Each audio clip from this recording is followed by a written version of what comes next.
You can see God in anything your reflections in. I can find God in anything I'm reflecting in.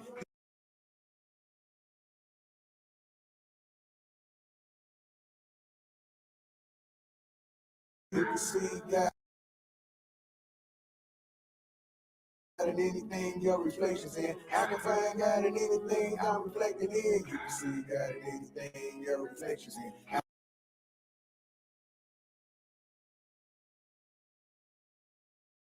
I can find God in anything I'm reflecting in. You can see God in anything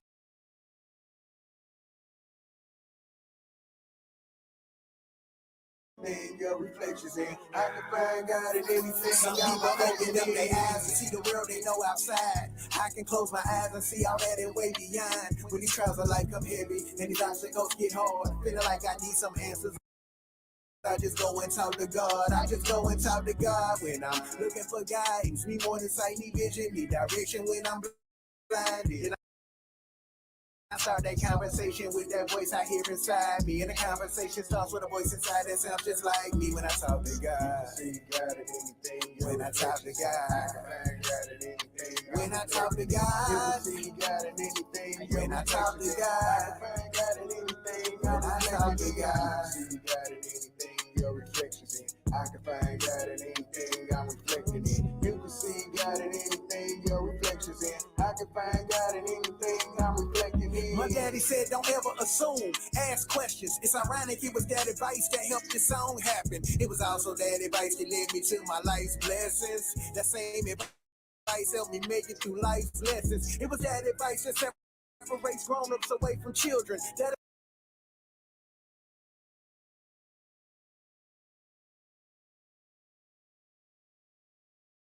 advice can be the difference from knowing or just believing. It was that advice that brought the gavel down on my decision of breaking the mental chains of this man created religions. His faith and belief, nonsense, the biggest scam ever. I hate to say it. I swear this one hell of a mental illness. We don't believe no other time. Why we do it with these religions? The fact that COVID's killing while all of these guys is missing. A lot of hide and seek and peekaboos. Guys playing games with you. I'ma just assume he ain't got no COVID miracles. Maybe he ran out after making the donkey talk or them stories about a guy when walking on water tides. This is simply a distraction to keep you away from you and to look outside for a guy when the God is inside of you. When you close your eyes at night to pray to that voice you talking to. When you ready to face the truth, you realize that that voice is you. You can see God in anything your reflections in. I can find God in anything I'm reflecting in. You can see God in anything your reflections in. I can find God in anything I'm reflecting in. You can see God in anything your reflections in. I can find God in anything I'm reflecting in.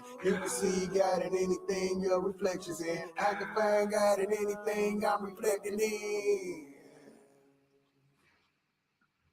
What's up, family? Welcome back for another installment. Y'all have to forgive me. I think things are moving along kind of slowly.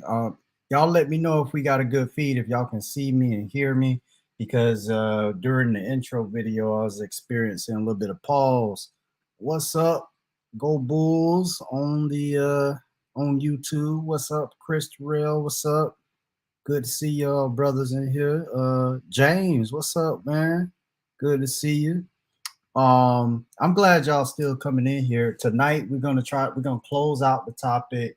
I will be finalizing at least what I think about the whole UAP, UFO, or extraterrestrial phenomenon that some might believe that it is. And why would I be talking about this type of thing?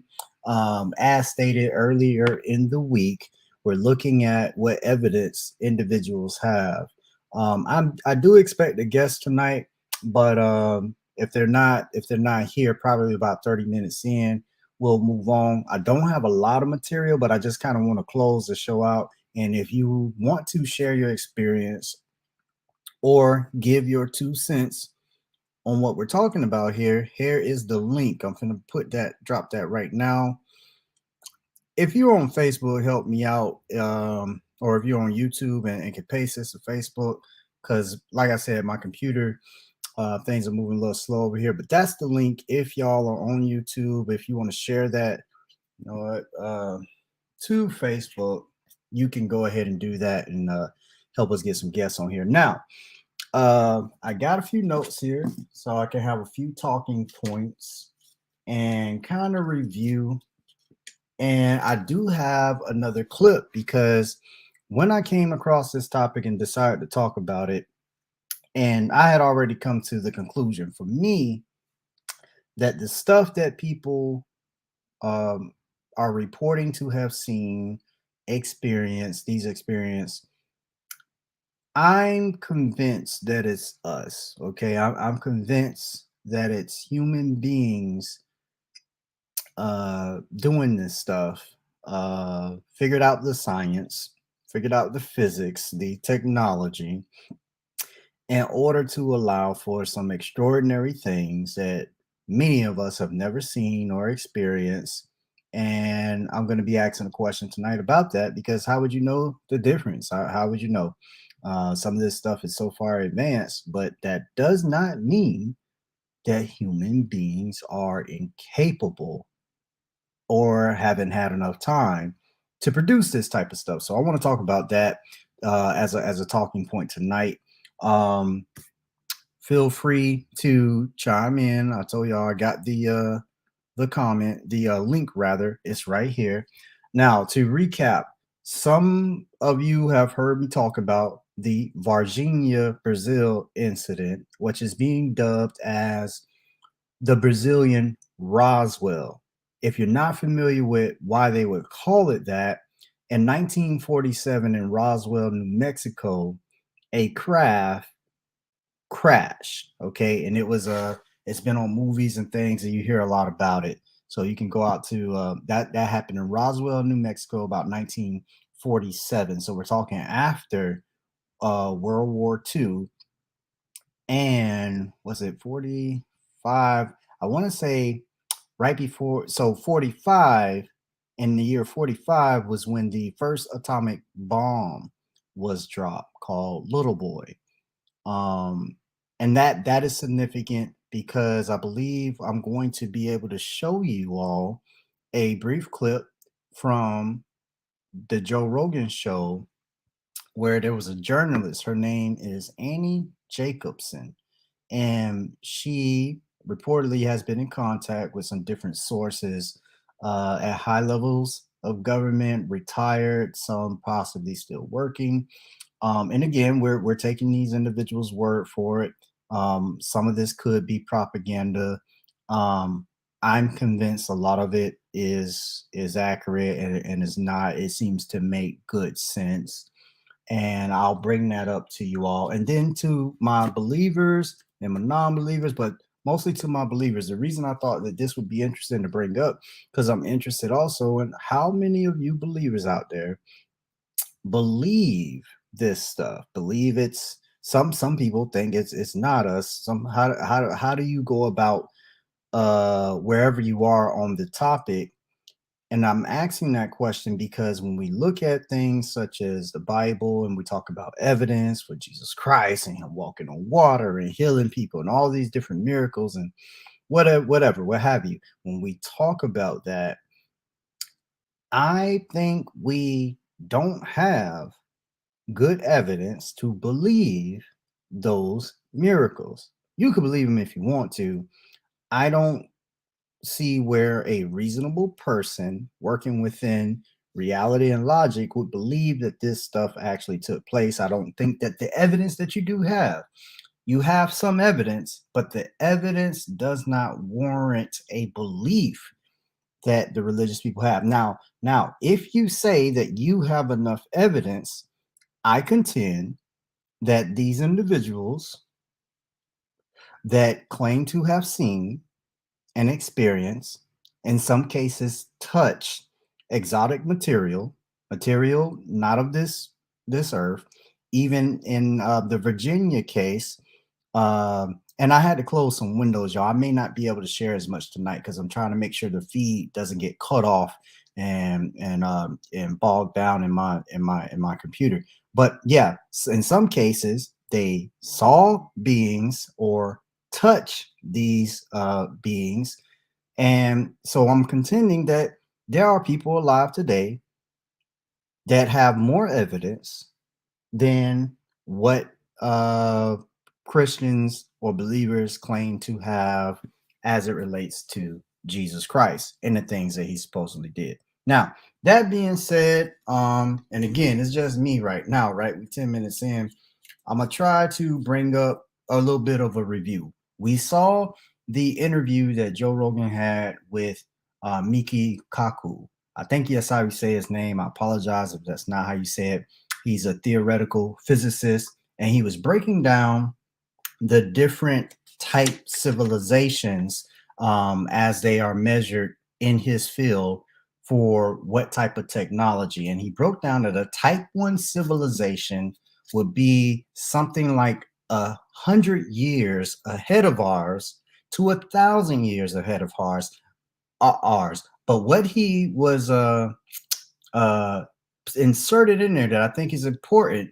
He said 100, not only 100 years ahead of ours, or to 1,000 years ahead of ours. He said that's something like what we see now. Whatever's going on, it would fit in type 1 civilization, and that's just the first order of civilization in that field. So that's type 1. He said these individuals also, Michi Koku or Mr. Kaku said that these individuals of a type 1 civilization have control over the weather.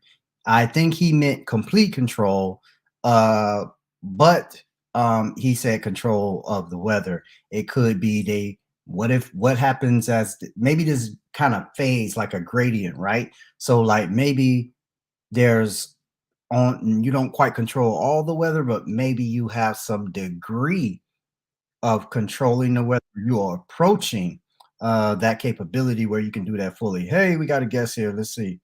Richie, what's up, man? You got to yourself. Hey, what's going on, man? What's up? I was giving a recap about some things, and I was into the type 1 civilizations that the theoretical physicist Mr. Kaku, what he went over on the Joe Rogan show. I don't know if you had an opportunity to see that either on my show or otherwise. The other thing I was breaking down on that show, he went into different type civilizations, where these civilizations would have to be in order to produce certain technology. And in the type 1, the first civilization, he said they would be about 100 years to 1,000 years more advanced. And he also put in there was something that those are the things that kind of like what we are seeing. In other words, it sounded to me like he was saying, if we are being visited, it's by a type 1, something that would fit inside of type 1. And that wouldn't borrow type 2 or type 3 civilization from visitation, but it was more of a type 1.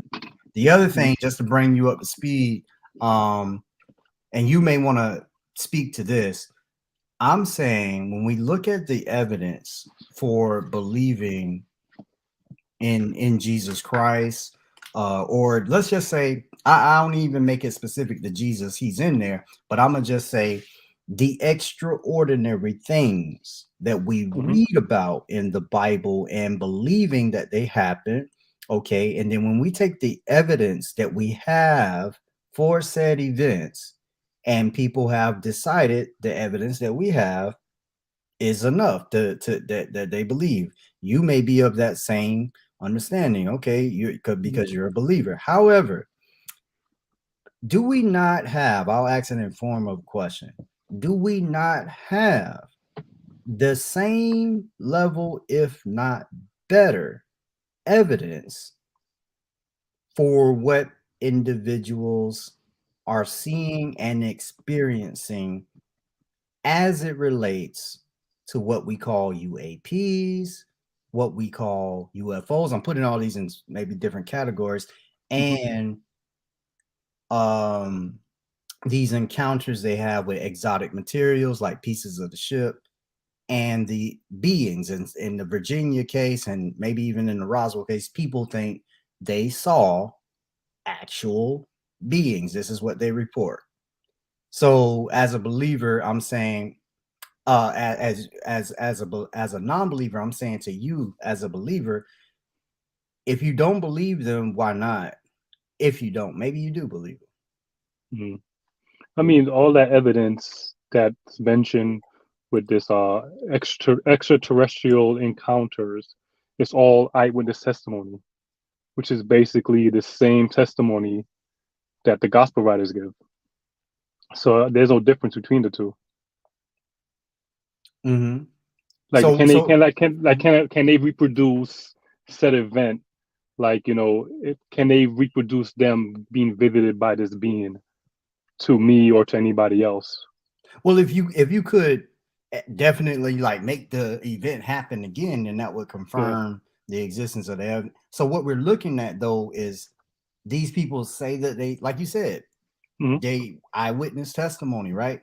The Hmm. believers believe they have eyewitness testimony, and I'm just saying the same thing. I'm saying, well, these people believe in aliens. You can't tell them that they didn't see a little brown, oily, red-eyed being that was not from this earth there in Virginia. That's how it's described. That's why I said it that way. In Brazil, they said it was small. It seemed to have very oily skin. There's a depiction of it. It had red eyes and it seemed to be scared. But they were sure of one thing. Everybody that saw it said it was not human and it didn't seem to fit into Earth. It just looked otherworldly. I mean, it could have been a mutated animal. Because there's plenty of life forms that we haven't discovered yet. And, Mm-hmm. did they test whether this life form is carbon based? Because if it's carbon based, it's more likely earthbound. Because one of the things too, like I heard the first show, I heard some of the second, earlier today. One of the things about what we call what we know as life is carbon based life. That's the only thing we know about life. Anything that we think exists outside of that is all theoretical. It's all hypothetical. There's no evidence for it. So, it's kind of ironic that, someone could reject the claim of a divine being or, God, but, adhere to holding on to the belief that aliens exist. Where even scientifically speaking, even this guy named Brian Cox, he said that, the possibility of carbon-based life form outside of Earth is highly unlikely because the conditions for carbon-based life to exist only exist in the solar system. We're talking about water, we're talking about the atmosphere, plate tectonics, the magnetic field of the earth, the distance from our planet to the sun. Like, all these things are unique, saying, to this solar system. So if we could even barely survive on the planet, like, we talk about global warming and all this stuff, and we barely could survive with conditions where, our ozone layer is being depleted. How can carbon-based life forms exist outside of this universe, outside of this solar system, where we don't find these conditions? Yeah, we may find other planets. We may find planets that have, water, or, the elements for water, but we don't see all these conditions. So it's very unlikely that life exists, carbon-based life exists outside of the solar system. Very unlikely.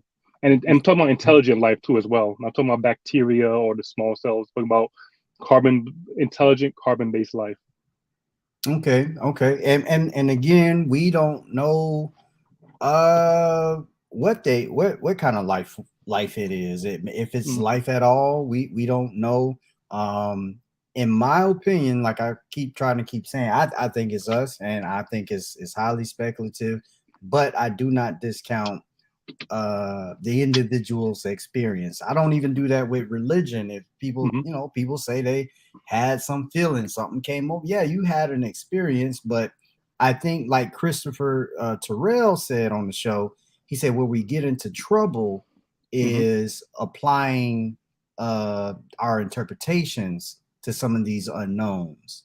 mhm, What mhm. because he had an experience that I was able to share on the last show, but I don't know. Maybe you ever seen anything weird in the sky or anything weird like that yourself that you can Um, explain? I mean, I had spiritual experiences But for me, those experiences are unique to me, and that's God trying to tell me something. So it's not for me to like go out there and say, well, this happened to me, you must believe. The thing with the Christian believer and people who encounter aliens, they could just talk about their experience and what they encountered and why they believe it. But what's unique about the Christian experience is that, yeah, we say we have an experience, but we could invite a person to experience the same thing we're experiencing because of the Holy Spirit.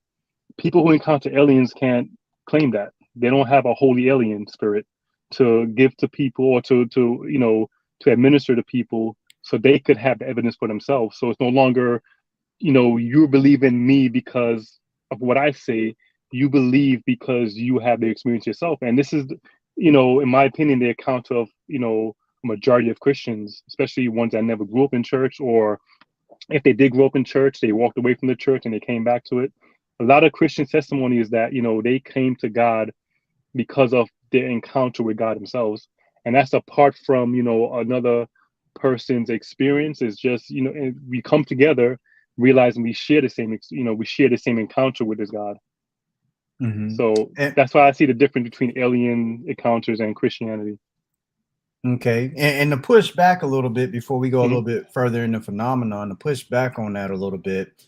I was in religion for a while, and it could have just been because I was in the churches of Christ. It could have just been, but see, I never had these experiences, that make perhaps you and some other people had. So it's not like it is a one for one. I go to church and then they're able to demonstrate for me that experience. You could be a sincere person trying to invite whatever it is that other people are feeling. And it just may not happen for you. If you're probably familiar with Dan Barker, who is he used to be a preacher. He's not, he's an atheist, but he will tell you, even now as an atheist, when he hears certain music, he's also a musician, he'll still get some of those same physical reactions in his body, the goosebumps and all of that, even though he knows, at least in his own mind, he's convinced that that the God of the Bible is not a thing, that this stuff didn't happen. So even though he is convinced of that, you could still have these same feelings and experience physiologically that believers have, but you don't necessarily have to be a believer to get that same experience. So, but no, I appreciate what you said there. Let me go into this. Like when you say that these individuals, these people, may have experienced something, but we can't necessarily reproduce it or whatever. I don't know. Does that mean that it's less real for you, or are you saying that we should not give too much weight to what these people are saying? And the reason I'm asking you that question is because I still think you're on the same playing field when it comes to religion. You're on the same playing field that these people that have these stories. Yeah, I mean that's a fair assessment. But for me, the Bible helps guide my belief into whether there are other intelligent life forms in this universe. Because when you look at Genesis chapter 2, it says this is the generations or the genealogy of the heaven and the earth, and it talks about the creation of Adam and Eve. So that claim right there is saying that this whole heaven, this whole universe, this whole planet was created for the purpose of mankind. It may sound geocentric, but it's more like, I would say, geo life. Earth is geo life, meaning that we have no evidence of life outside of this solar system, outside of this planet, only here on Earth. And so if we was to encounter alien life that originated in this universe, it will conflict with the biblical narrative, because the Bible states that, how the psalmist says, what is man that you are mindful of him, or the son of man, you create him little bit lower than the angels, but you have given him dominion over the animals, the planets, and all that stuff. I'm kind of like paraphrasing a little bit, but I don't know if you're No, familiar with that I verse. know what you're talking about. You good? Yeah. Mm-hmm. So, like basically the Bible says that this whole universe, everything was created for the purpose of God creating man. And there is, I could say, scientific backing for that, because when we look outside of this planet, when we look at all the conditions that make life possible, we don't find that nowhere else in the billions of solar systems, the billions of galaxies we find out there. We don't find the conditions out there that will satisfy the survival of carbon-based life. Like, say, like you could have a water-based planet, right? But yeah, you say, okay, if aliens live on that planet, but they're gonna have a hard time living because they don't have that magnetic field we have. They don't have plate tectonics. So all those things, it will be very hard for life to strive in that atmosphere or in that environment. So Mm-hmm. when it comes to carbon-based life, and if you even Google this, right, I find it very interesting that the algorithm of Google does this. When I type in, like, is carbon-based life possible everywhere else? And scientists know that it's very unlikely. So what they do is now they say that, what we think of life may be wrong. Like, we only think of life as carbon-based. It could also be silicon-based life out there. Mm-hmm. And there are conditions for silicon life to be, to strive out there. But the problem with that is that there's no evidence of that. We could make all kind of chemical bonds and create all kind of things. So we should be able to replicate, silicon-based life, but we can't. So, the person would say, well, we haven't reached that understanding of biology yet, even though we mapped the whole human genome. So, to me, it's just, the Bible is still in the race of reality, and that yeah, we're the only intelligent beings in this universe.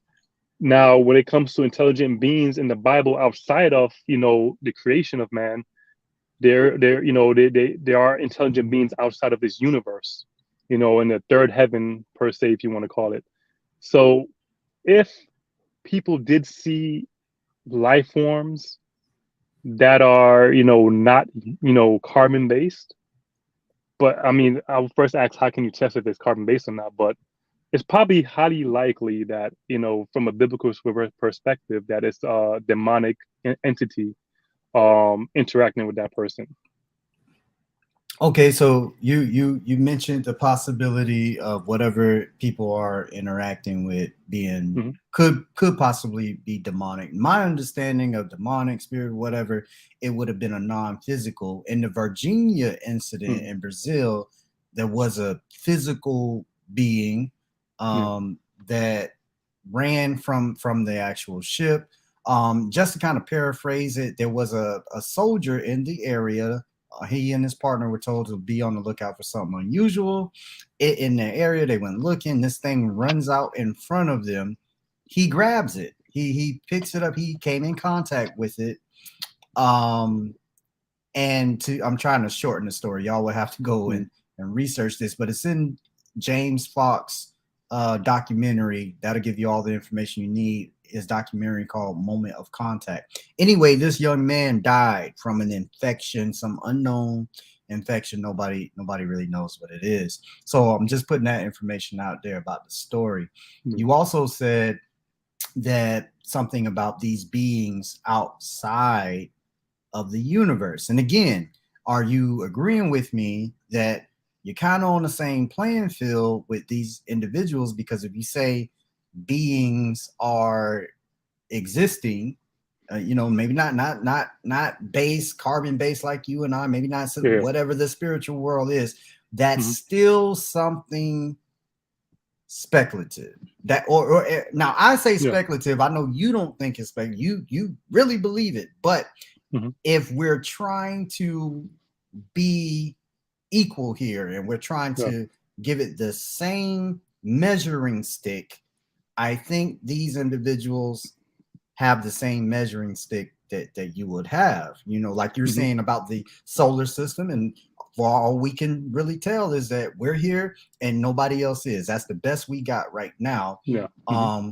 And then you would have to go outside of the solar system, and we know there are a cajillion galaxies, so a lot Hmm. of possibilities we just don't know for sure. Hmm. Same thing, I hear a believer like yourself saying outside of the universe, wherever that Hmm. is, Yeah.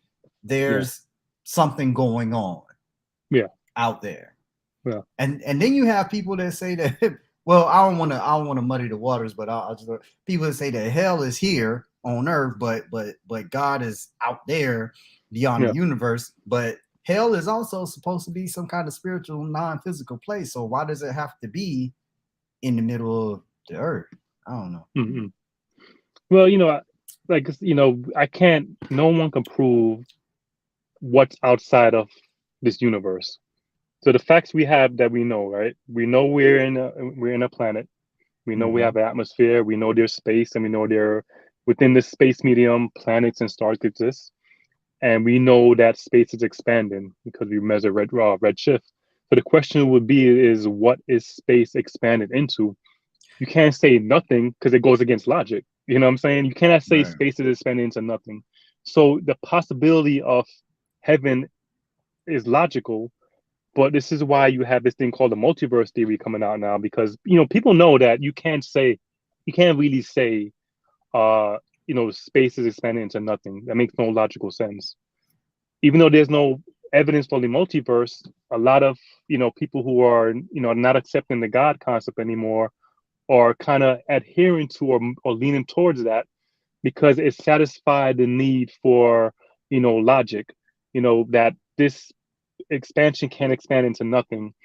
And what the multiverse does is that it replaces God, because what multiverse is eternal. It never was created. It always was, right? So you don't need no God. Just how before we found out that this universe had a beginning, scientists like Einstein and them believed that the universe was, I think, the steady state universe, that it was always existed, that it just always was, and there was If no need for energy God is neither because created nor destroyed, then that yeah, means it would have had to have already been here. But yeah, I'm not a multiverse person, just so you know, yeah, I'm yeah. not convinced of that. But I do Hmm. understand the whole energy is neither created nor destroyed. Yeah. Yeah, I get you. And in the biblical narratives too, we have in Genesis these beings coming down, the sons of God, they call it.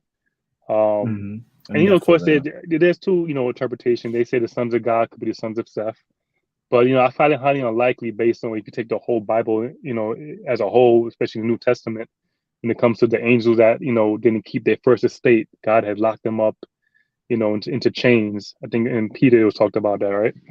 That there, Yeah. these heavenly beings came down and had children with women, and then these half breed beings were half angelic, half humans. And according to the book of Enoch too, this is the origin of demons, where that since these beings, when they died, they're neither from they're not fully human and they're not fully angelic, that their spirits are chapped to earth. So these spirits are the ones that are roaming the earth, or the ones that are the demonic spirits that are plaguing humanity. So that's Yeah. that's Mhm. the explanation for that. So for me to say that here's the evidence for that, I can't. But I could say this though. One thing I know, that human beings, that we are singular people. We have a brain and everything and all that stuff. There's no way that a human being by himself or herself could absorb or obtain information that they had no idea of outside of their experience. There's no way that's possible within themselves. So I'll ask the question: so how, you do have cases where people get visions, get dreams, or even get information of you got people who read cards and all that stuff. What is that cause that's making these people get that ability? And according to Acts, like Paul casted out a demon out of out of this girl, this, they call this servant girl or slave girl. They, the masters were making money off of her because they would tell people's future and everything. And he cast the evil spirit out of her because she kept nagging Paul, like, these men are servants of the Most High God. So this is why it leads me towards the conclusion that these extraterrestrial experiences are could be highly demonic forces according to the biblical narrative. Okay. And I'll put it back up so Yeah, you put can it back. see it. Yeah. As Bishop, he said, I was about to say that was taken from the book of Enoch. He says Mhm. to believe that you must regard all of the book of Enoch. So I think Mhm. what the bishop, before we move on, Richie, Mhm. do you believe that the book of Enoch should be in the Bible, is inspired, or where are you with that complete book? I believe that early Christians believed that it was inspired. Ethiopian Christians, it's part of their canon. So for me, like I have my belief that it has a lot of credibility. But the thing is, since we don't have a lot of manuscript evidence of it, it's hard to basically determine what changes were made to the text. Like with the New Testament, we have so many manuscript evidence for it that we're able to like determine where things were added or taken out. Like for instance, the Jehovah's Witness, they're the ones that yeah, Jehovah's Witness. No, not Jehovah's Witness. Yeah, Jehovah's Witness. They don't believe that Jesus is God, right? So Right. they put in their text that in the beginning was the word was with God, and the word was a God. So because of that, we're able Mhm. to like see when people change those things to match their doctrine.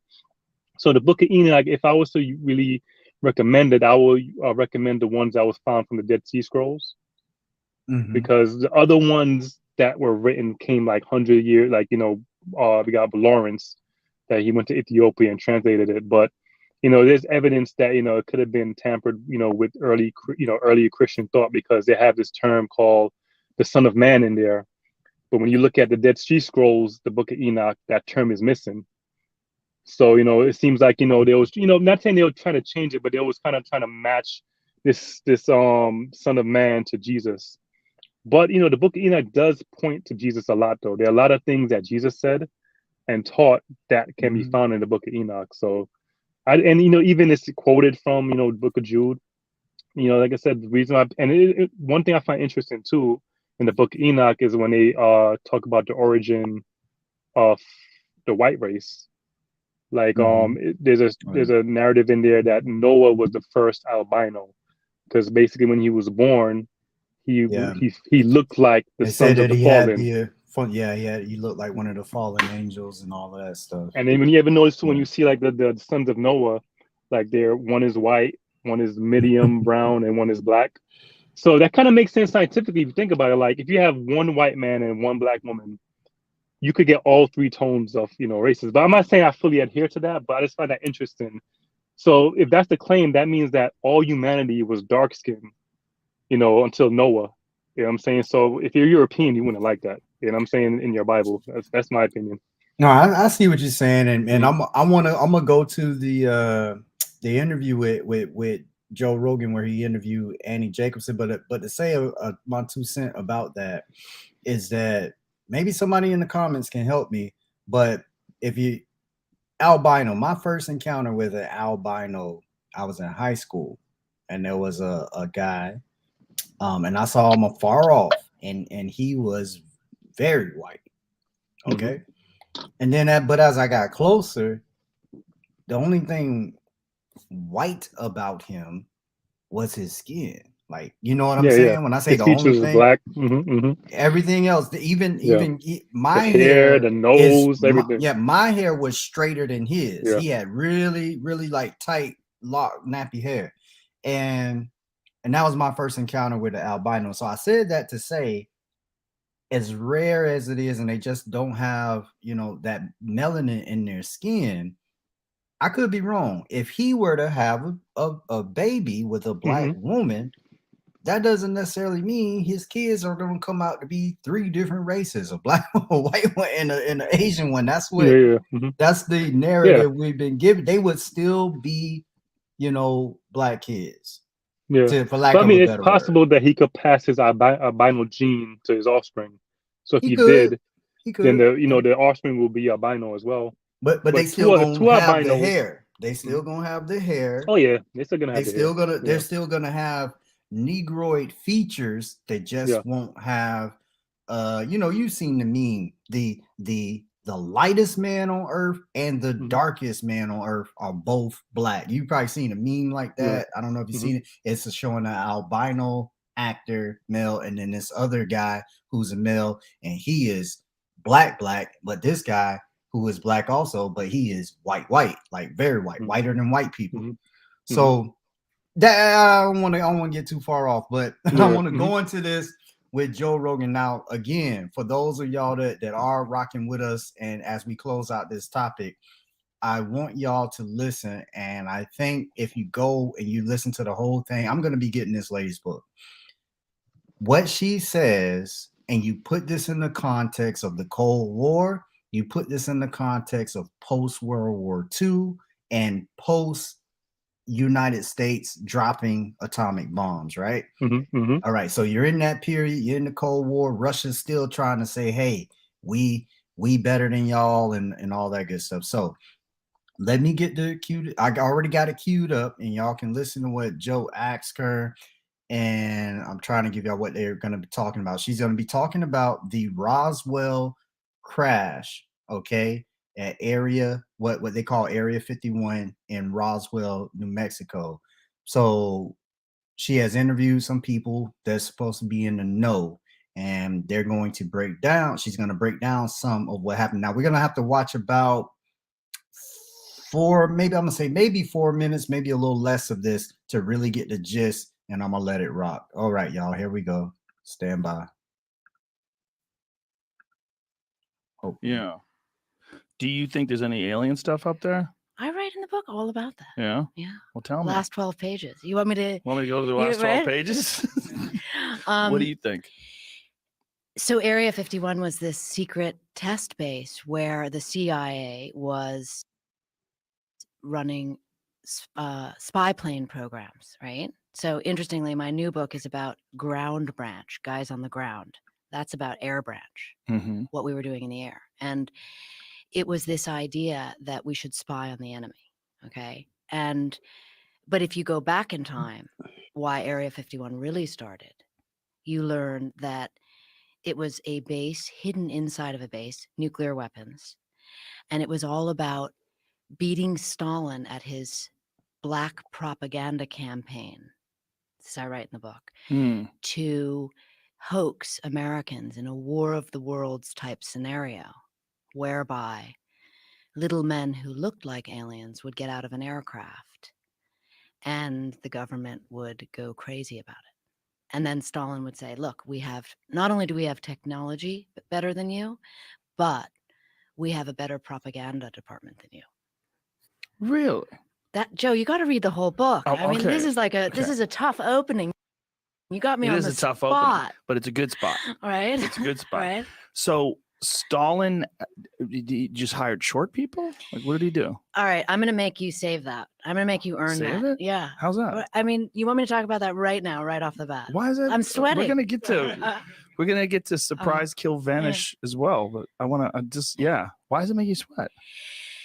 Oh my God, it's such an incendiary topic. I mean, people want to believe they're aliens. Right. Right. Okay. I mean, I've spent 5 books dealing with the mythology of Area 51, which is phenomenal in its own way, because it speaks so much to power, to morality, to information, to, people's desire to know what's going on, and the government's desire to keep things hidden. So this topic is always coming up because a lot of people want to believe that there were aliens in that craft. And my source, who I write about in the book, told me otherwise, that they were genetically, that they were. Let me stop you right there, because when you say that craft, what you mean is the supposed UFO wreckage that crashed in Roswell, New Mexico in 1947. That's what you mean, right? Yes. But that was never supposedly taken to Area 51. It was supposed to be taken to Wright-Patterson Air Force Base. The legend has it that Truman flew there to meet them, and right? That's one legend. Yeah. So in my book, I interview a man who worked for the Atomic Energy Commission, who tells a different story, tells the story of receiving that craft at Area 51 in 1951, which is why the base is called Area 51. Oh. And that inside the craft were humans who had been surgically altered to look like aliens, in a plan for Stalin to sort of twist Truman's arm, because at that time we had the atomic bomb. When Roswell happened, we had the atomic bomb and the Soviets did not. Can I stop you there? Yeah. When you say humans that were surgically altered to look like aliens, do you mean So this is 1951. So you're Yes. talking about 4 years after the supposed crash. Yes. So what They was had the bodies. left? They kept the bodies. They kept the brought them. bodies in what? And Formaldehyde? Like what? Yes. And also because the idea was, and remember, or I can't say remember because you haven't read the book yet. Right. And I wrote this book 8 years ago. Mm. But it did really impact a lot of my thinking and working on government secrecy projects, because it makes you really consider what a hoax means and what it means to a population of people, and how the government begins to work with disinformation versus cover stories and all of that. But going back to answer your question, I'm gonna stop right there. Okay, let me stop sharing the screen. All right.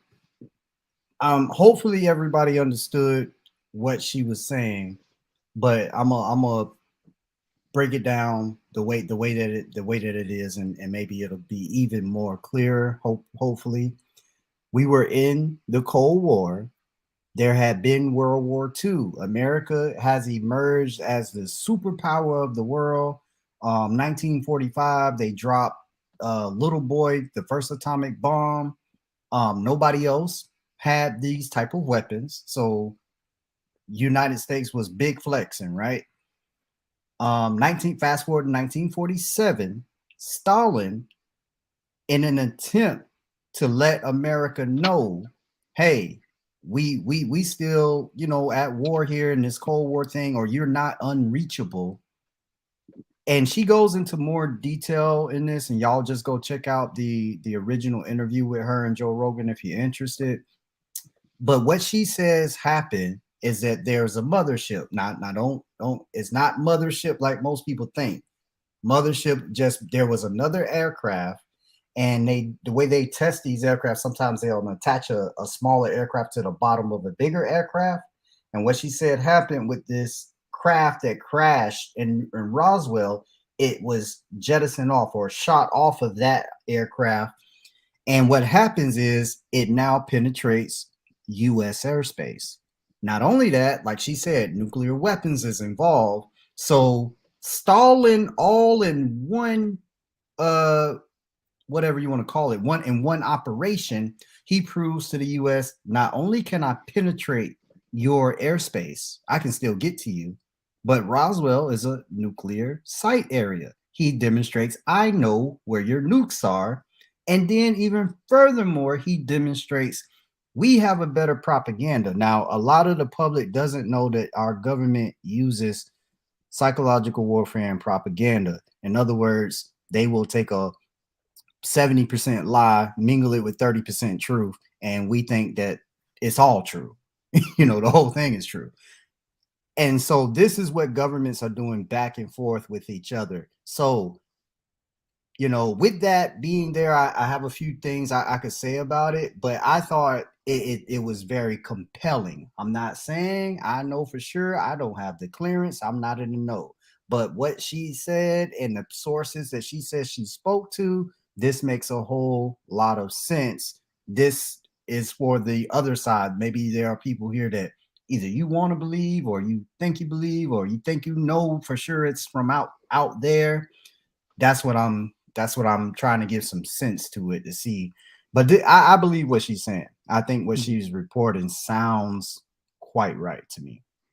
Yeah, I believe that when she said about the genetically modified human beings, yeah, I totally could agree with that too. Because even when we talk about all these, UFOs, unidentified objects we've been seeing over the years and stuff, a lot of these things were military applications that people were seeing. But since these, it was new technology to people, it was like, it's must be an alien.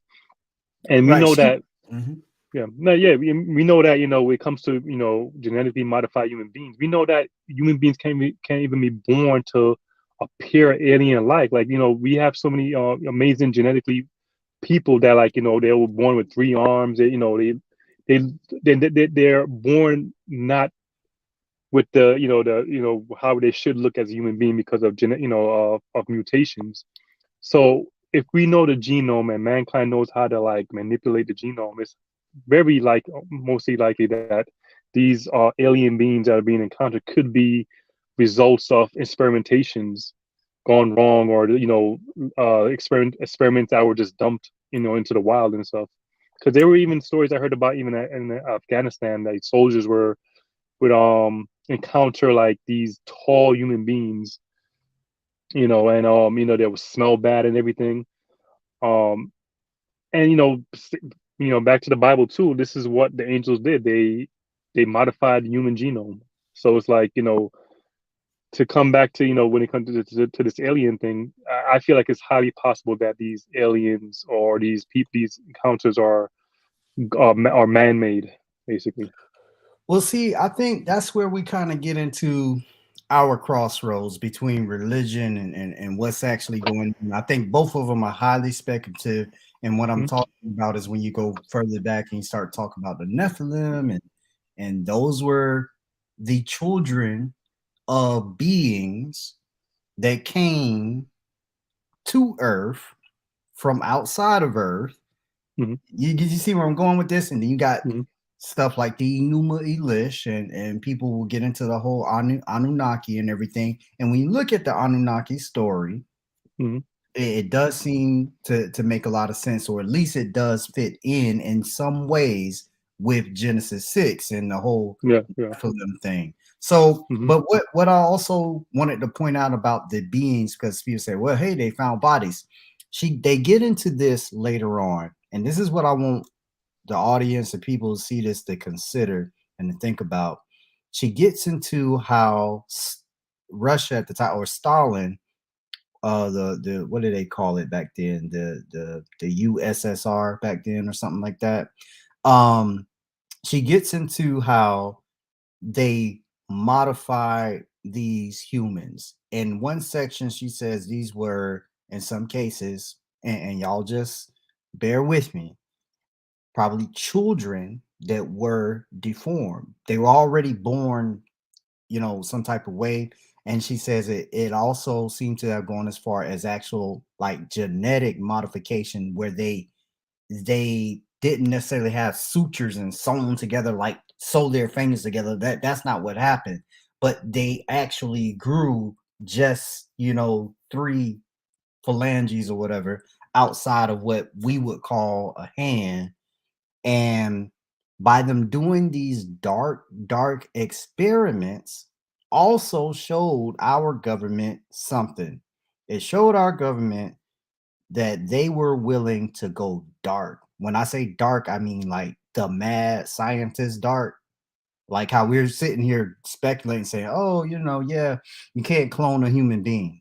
Well, okay, you can't, but has it been done is the question. You're not supposed to, but I mean, what do you really know, right? And who's to say in that back corner of the earth somewhere that's not happening? So I said Mhm. that to say, if you want to remain, and she uses this term in the interview, it's called pole position or remain the power. Remember, U.S. has emerged as a superpower of the world after World War II. They show their dominance. We got nuclear weapons. We got an atomic bomb. By the way, that came from your Nazis. Okay, Operation Paperclip, that was real. Y'all go check that out.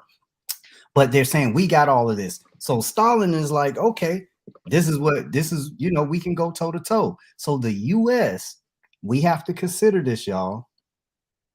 We got a lot of what we call black projects. Okay. And we don't know what's going on. I'll just say it like that. We don't know. But I do know, if your opponent is willing to go dark and you're not, here's my question to you. Does that not give them the edge over you?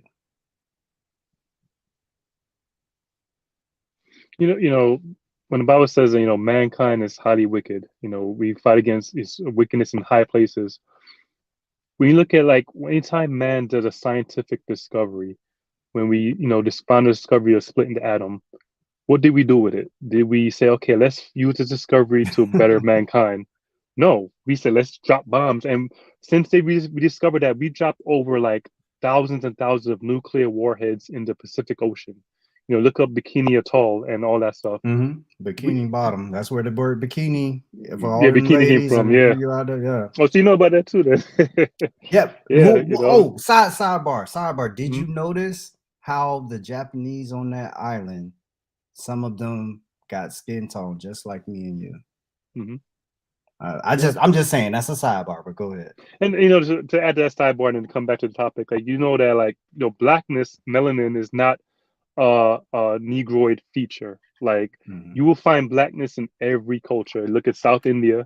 You know, hardly hear about them. You got Indians that are blacker than us, Oh blacker yeah. than Africans. You know what I'm saying? You go to look at Melanesia, the Melanesians. I mean, that's a sidebar though. But yeah, you know, mankind tends to always do wickedness with scientific discoveries, and there's another thing that's going to happen too in the future. You know, this discovery of antimatter. That they basically, you know, they form these things in the particle accelerators. You know, you heard about them in CERN, where basically, you know, they collide particles and they have to capture the, you know, antimatter. And from based on the history of man, you think they're going to use that to better mankind? Because you know the world's on edge. You know, it's going to be used as a military application first if it hasn't been already. So you know, this thing about Stalin, and you know, when you look at the Nazis too, like they were highly involved in the occult, highly involved. You know, they're about the better race, the better man. So it's like this is why I stick with the Bible, man, because you know, mankind is highly, highly wicked.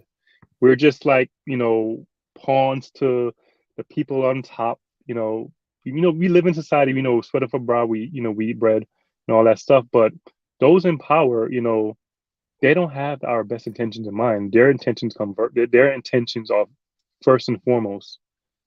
You know, so yeah, man, Right. it's some wicked stuff out there, man.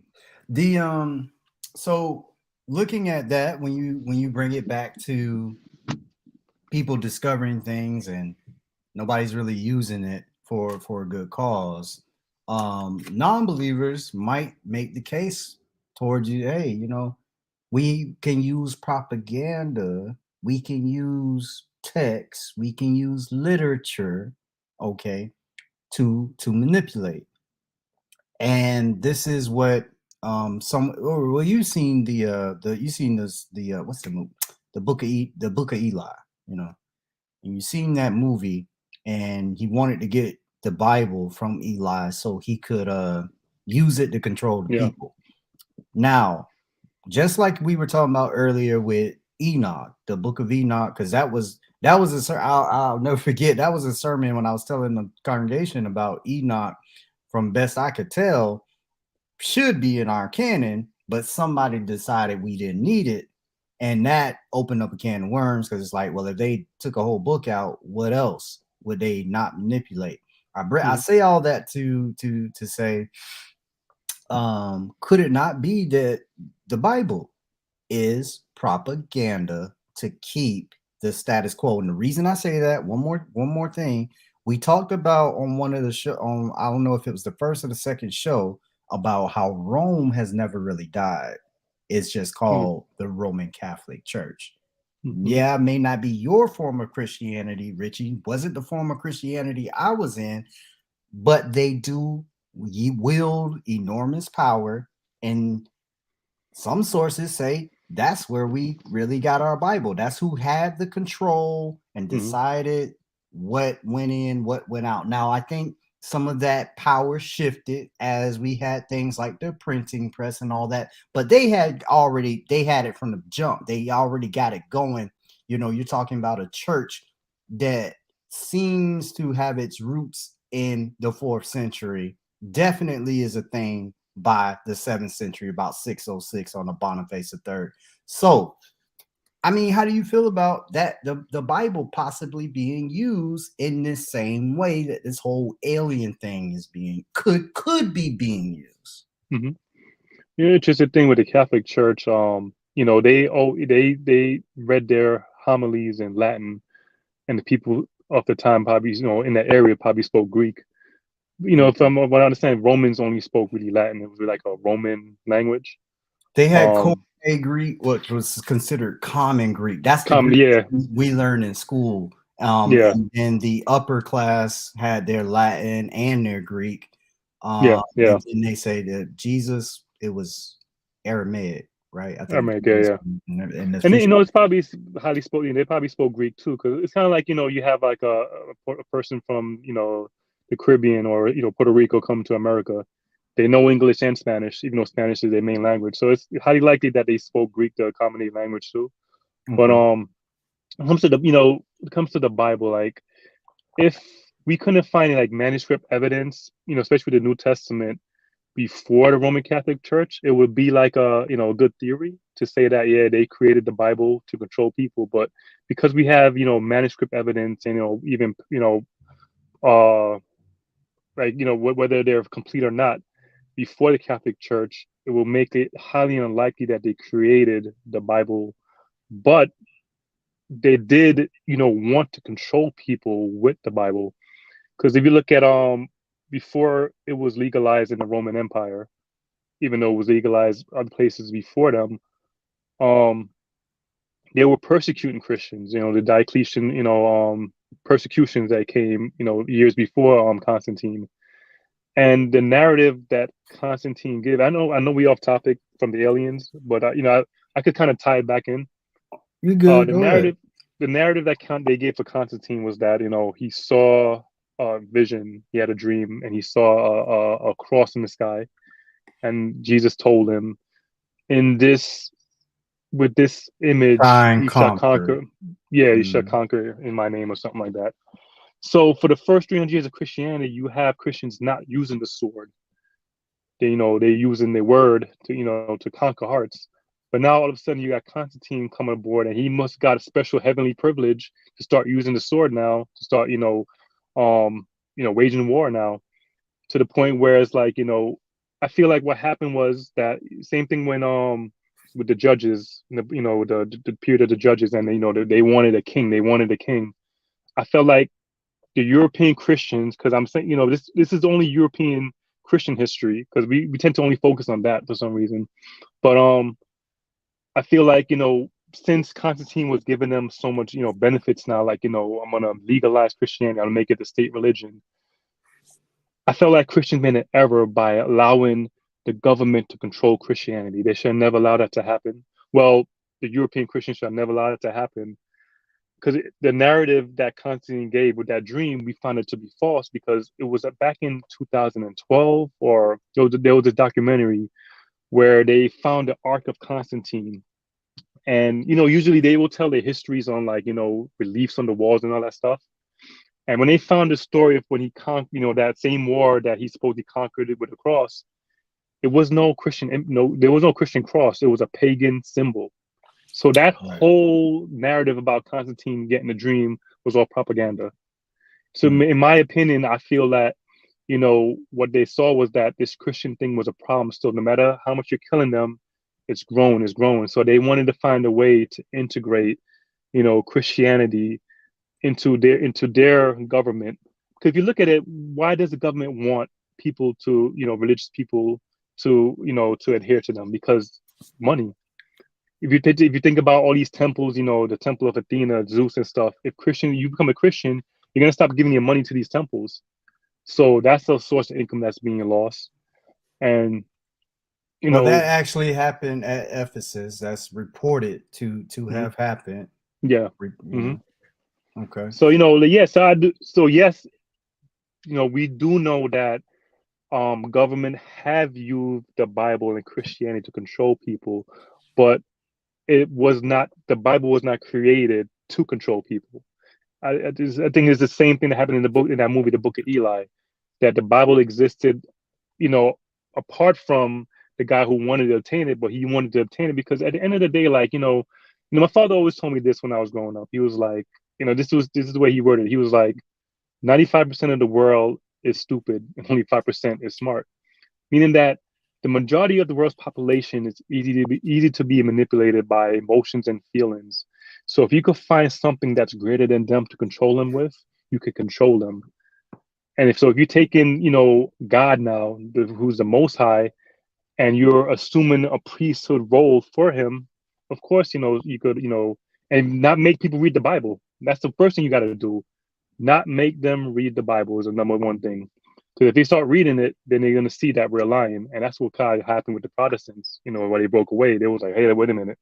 I'm reading this Bible and there's no worship of Mary in this. So, you know, that was their plan to, you know, miseducate, you know, not educate the people so you could control them. And then you start having things like doctrine of indulgences. Now, back to this whole alien thing now.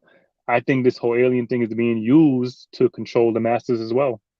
You know, picture if you have an alien being coming to this planet right now, right? And it's missed stuff you know, after all this division. It's easy to use an alien being to bring a united people together. So this is why I believe this whole alien thing is also going to be used, because I think right now they can't use the Bible no more to control people, because you know there's so much independence now. Like, you know, people could pick up the Bible themselves, read it, and have a relationship with God. I don't need the priest. I don't need you. I don't need this. I can have a relationship with God on my own. It's me and my Bible. You know what I'm saying? So they have, you know, mankind needs something else to control people with. So this is why the alien thing to me is, you know, gonna be used. There is a man that's good. There's a lot I could, you know, say. We are past the 8 o'clock hour, so I'm gonna move on. I ain't gonna push back on that. I know they might do so in the comments. I know Bishop is on here, but I wanted to ask you this. So here's another direction to go in with this, because again, I'm on record. I say it's us as far as the stuff we're seeing on whatever, you know, I'm leaning toward it being us and not necessarily something, but I'm open-minded. I'm open-minded. Am I saying there isn't anything out there? I'm not saying that either. I'm just saying I don't know. But I bring this up, Richie. Consider the technology of our ancients that we don't know how to produce today. I bring that up because I did show some pictures on the last show of the crucifixion, and for some reason these pictures center around Jesus, and they seem to have UFOs in the background or something flying their craft with a person in one of them. There's this one image of the Madonna, and there's a soldier in the background. He's looking up like this, and there's this saucer in the clear blue sky. Now, these paintings, the ones I was able to find, the earliest one I found was from like 1020, the year 1020. And I didn't want to come up too late, but the last one I found was in 1710, which would still be early enough for us to say, that's interesting. Why would we have a craft like that in the 18th century? So I bring when you put all this together, could it not be that there is some technology out there from a long time ago? We don't know still how they put the pyramids together. Now, I'm not trying to get into a discussion about the pyramids, but to me, that is the easiest case to pull to say there is technology that existed thousands of years ago that we today have no idea about. So I don't think it's inconceivable that this technology could still be here. Whatever we're seeing, maybe they're not us, but maybe they come from here, somewhere here, you know, as spooky as that might sound. I'm giving you a lot, but I want you as a believer to spit it back to me.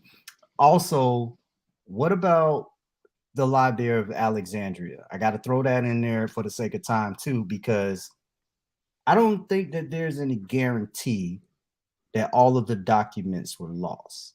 We do know that there's miles of documents under the Vatican, very, very, very old documents, in fact, dating back to this time. I actually had an individual on this show. He has since passed on, Dr. Michael Thomas, who had the opportunity of visiting this area for 2 weeks. And he got a chance to go into the vaults. He had the permission. He was with the Pope at the time. I think he told me this was back in like 2004. He was able to go in there and look at some of the stuff because he knew the ancient languages. And I mentioned the Library of Alexandria. maybe not 100% in there, but he said on the show, he said there were documents from that library under the Vatican. Now, Mhm. I bring that up. I'm just connecting some dots because it is reported that the technology contained within these documents would have pushed humanity 1,000 years ahead of where we are right now. So basically, we lost 1,000 years of technology Mhm. in whatever year. I think I don't remember when they burnt the library, but I know Mhm. Alexander died in like or he conquered Egypt in like 332 or something like that. So I don't know. My point is, if those measurements of advancement with that knowledge are accurate, we could be seeing something that's been here, because those paintings I bring up, the earliest one I found was from like 1020.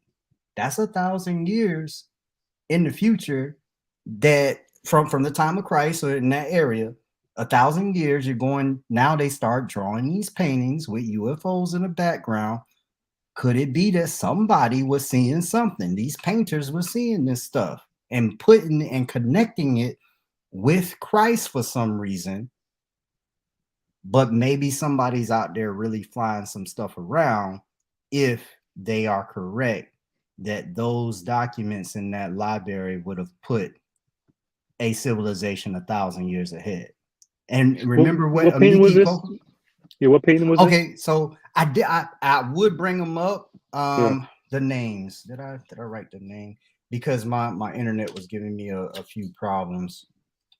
I mentioned the names. Let me go ahead and see if I can do it like this, because this isn't the one I'm talking about, but I'm gonna bring up Mhm. one of them and this is from 1486. I'm gonna go ahead and share this. Now, in my opinion, this isn't even a craft. This is just a cloud, and this to me is just how they depicted it. But I'm gonna share it anyway, so y'all can see this type of stuff. This is a 15th century painting. Are y'all able to? You're able to see the Yeah. little thing, and I don't know if y'all see my Yeah, mouse when that I red share. thing right there. Yeah, right here in the box, it's a little Yeah, yeah. circular. It looks like a cloud to me. And in the center of the cloud, you got a beam coming out. The beam shoots through this little tiny archway into this room on this lady's head. All right. I guess she's supposed to be the Virgin Mary. And then it has a depiction of a dove. This is why I say, in my opinion, Okay, this okay. is, The Holy Spirit. yeah. Yeah. Yeah, in my opinion, that's what the artist was doing. This was, but this is 1486, and this is going back It up seems here. like that thing right there in the red box. It seems like that could be from the book of Ezekiel. You know, describing the wheel within the wheel within the angel. I don't know Right. if that's what it could be. That's one thing.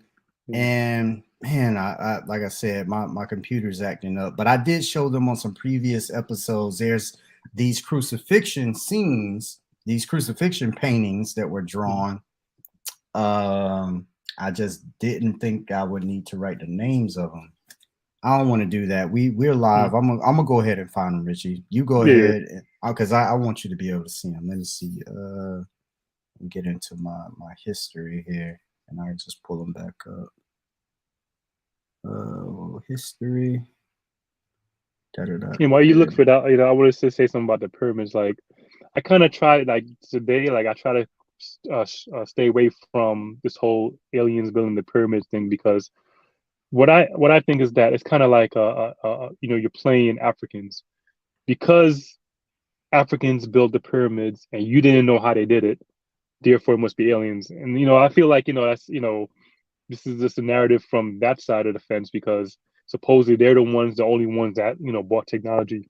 Like when you look at Oh, who invented the telescope, right? It's a European, right?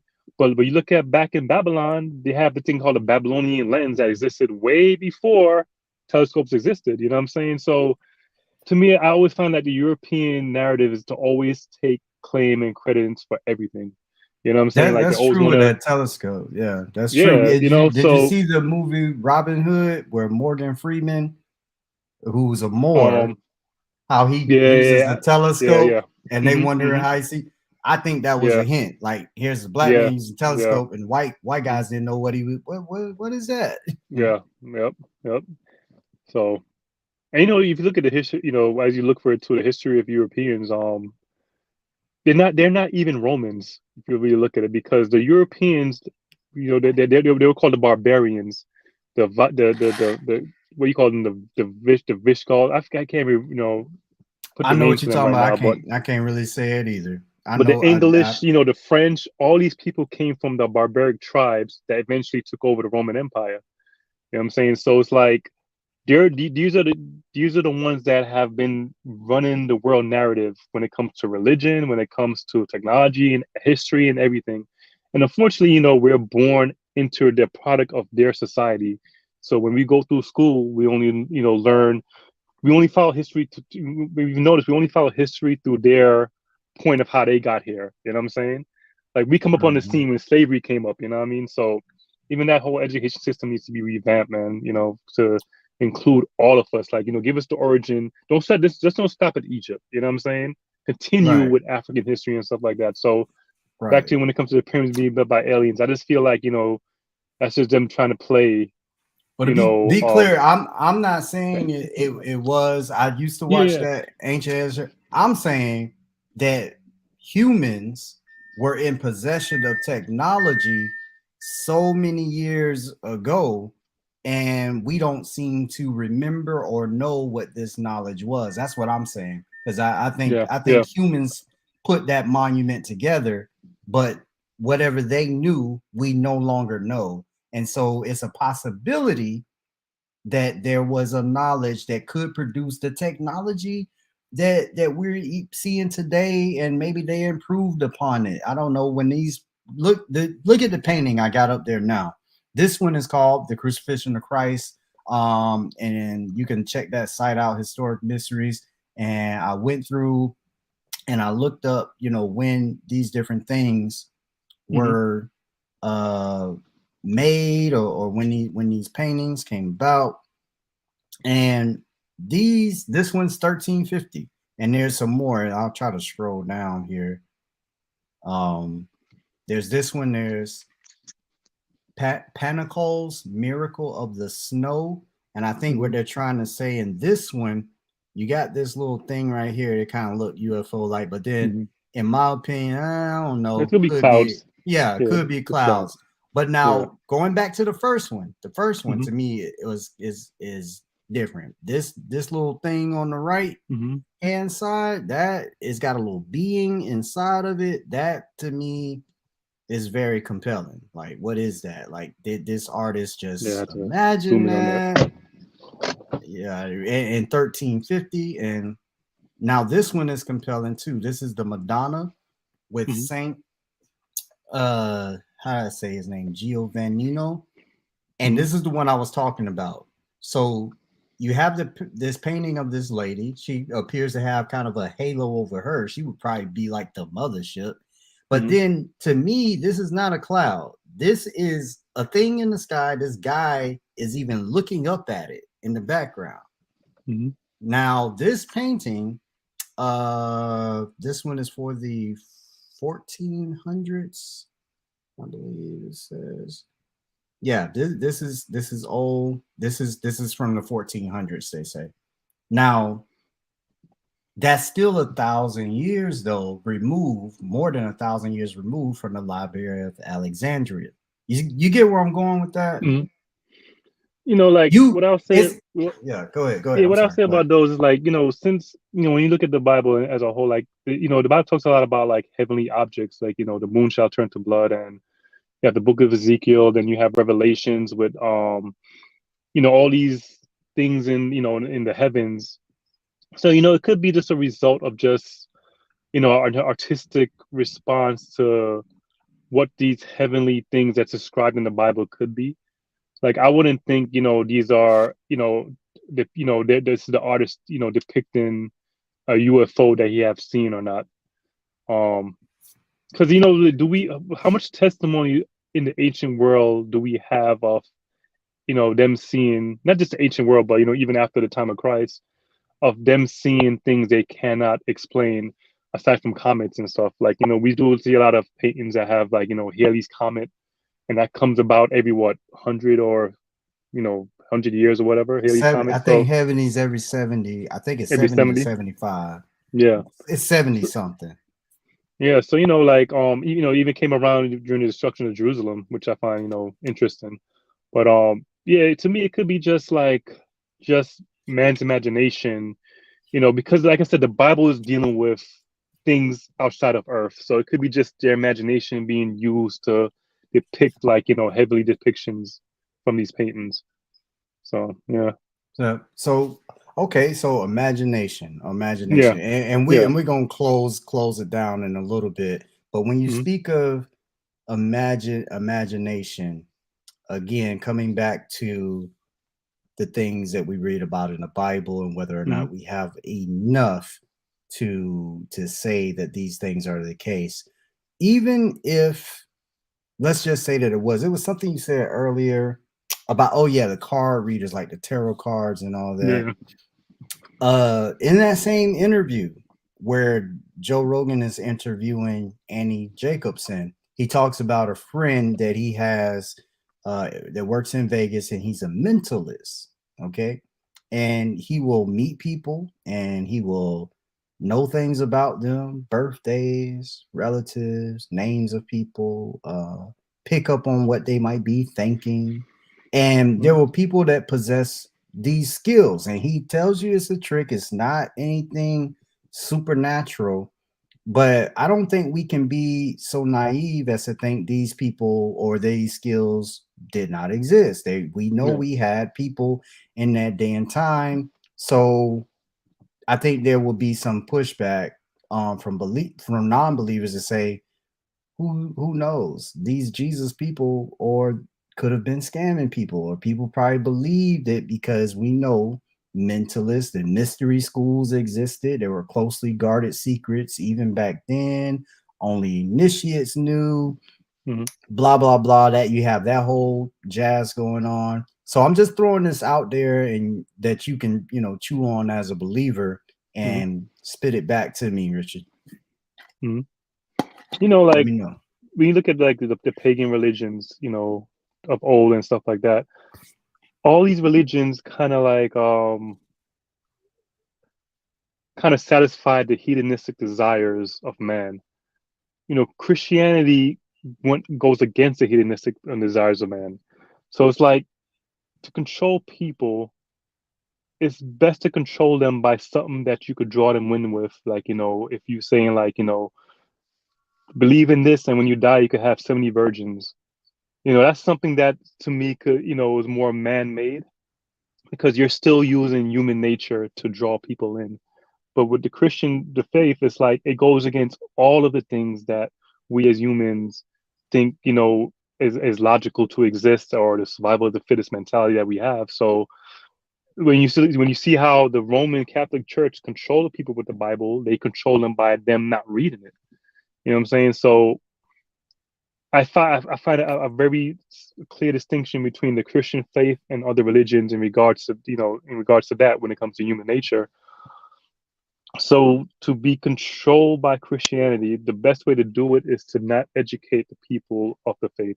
You give them another Jesus, basically. You give them a Jesus that says, God loves you so much, he just loves you no matter what. And not really distinguishing the different types of love in the Bible. Like, we just see love as a one singular term, but the Bible actually has 4 terms for love. So you have the agape love, which is the general love. Like, when it says God so loved the world, that's agape love. Like, I agape you, like you say, when you see a person on the street with a family, you agape them. You want them to succeed. You don't want them to, like, his kids to die, whatever. That's just a general love that every human being has. And you have the brotherly love, which is basically like, I think it's storge or filio. Don't get me, Phileo. phileo. Phileo. And that's the love that French friends have and stuff like that. That deep, friendship love. Then you have the family love, which is the love between family members. And then you have the erotic love, eros, right? They call it eros, which I we, think the which we family get the one word is Storge. I think it's storge. against like an S or something. Yeah. So, like, the love that God has for the world is that general love, but to get, the other deeper love with God, you have to come into his family to get the Sturge and the Filio. And, when you look about, like, I'm going to go off topic, but when it comes to, like, the gay love thing that's going on right now, what people really saying is that, I want to express my erotic love to the world. I love men. I love my brothers. I love my boys.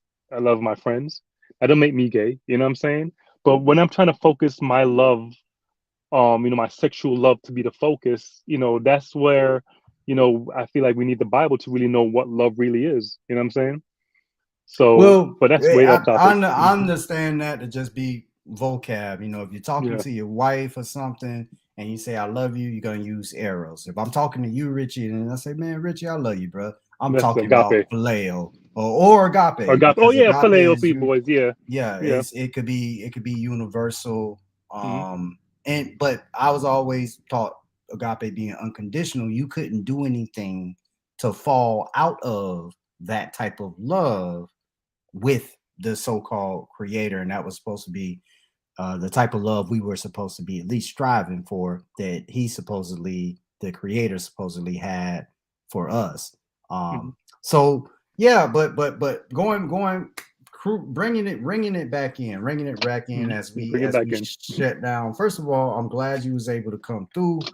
And I appreciate you being a regular, man, so we can get in here and chop it up.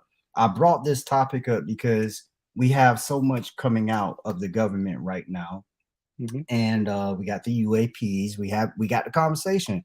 20 years ago, 30 years ago, you couldn't, just laugh. You just laughed at. But now you got your government saying there's phenomenon. So I think I had some questions here. I think we are both clear that phenomenon, whatever it is, Hmm. something's happening. People are seeing something. Not saying what Hmm. that something is, but they are seeing something, touching something sometimes, definitely having some kind of experience, whatever it is.